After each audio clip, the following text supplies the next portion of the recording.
देवताओं द्वारा श्रापित है, क्योंकि इस गांव के लोगों ने बहुत साल पहले एक मंदिर की रचना करी जिसमें हस्तर को पूजा जाता था। हस्तर पूर्ति की देवी की पहली संतान था। पूर्ति की देवी यानी अनगिनत अनाज और सोने का प्रतीक और 16,000 देवी देवताओं को जन्म देने वाली जननी। हस्तर बहुत ज्यादा लालची था। उसने देवी का सारा सोना हड़प लिया था और साथ ही वो सारे अनाज पर भी कब्जा करना चाहता था, पर बाकी देवी देवताओं ने उसे ऐसा करने से रोक दिया और उसे छोटे छोटे तिनकों में बांट दिया। पूर्ति की देवी अपनी पहली संतान को बेहद प्रेम करती थी और हस्तर का नाश होने से पहले उन्होंने उसे बचा लिया, लेकिन एक शर्त पर, कोई उसे कभी नहीं पूजेगा और उसे भुला दिया जाएगा। पर तुम्बाड़ गांव के पूर्वजों ने जब से उसका मंदिर बनाया, तब से देवी देवताओं का क्रोध तुम्बाड़ पर बारिश बनकर बरसता है। लेकिन कहते हैं हस्तर ने प्रसन्न होकर अपना जितना सोना था सब उस मंदिर को अर्पित कर दिया। लेकिन वो मंदिर के अंदर कहां छुपा है ये किसी को नहीं मालूम। कई लोग वो खजाना पाने की चाह में मंदिर में गए तो जरूर, पर कभी वापस नहीं लौटे। इसलिए वो मंदिर सालों से बंद पड़ा है। गिरीश नाम के एक पंडित ने भी उसी खजाने की लालच में हस्तर की खूब पूजा करी और वहां जाने का सोचा। उस दिन हमेशा की तरह बाहर जोरदार बारिश हो रही थी। मंदिर के अंदर बहुत अंधेरा था और किसी मरे हुए जानवर की बू आ रही थी।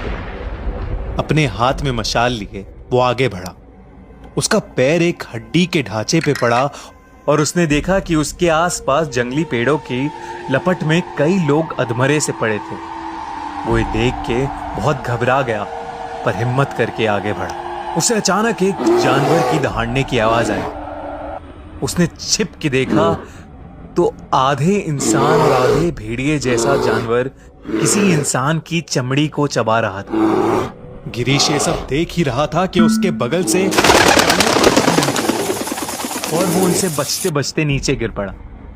उस जानवर ने गिरीश को देख लिया और उस पर एक जोर का वार किया। तो जानवर उसे मुंह से घसीटता हुआ हस्तर की मूर्ति के नीचे ले गया और उसे नीचे छोड़ के वहां से चला गया। गिरीश ने जब उठ के देखा तो वो दंग रह गया। वहां हस्तर की मूर्ति के ठीक नीचे सोने की अनगिनत मुद्राएं रखी हुई थी। गिरीश की आंखें चमक उठी और वो अपनी पोटली में सारा सोना भरने लगा। तभी अचानक मंदिर में बहुत जोर जोर से धमधम होने लगी और पूरा मंदिर हिलने लगा।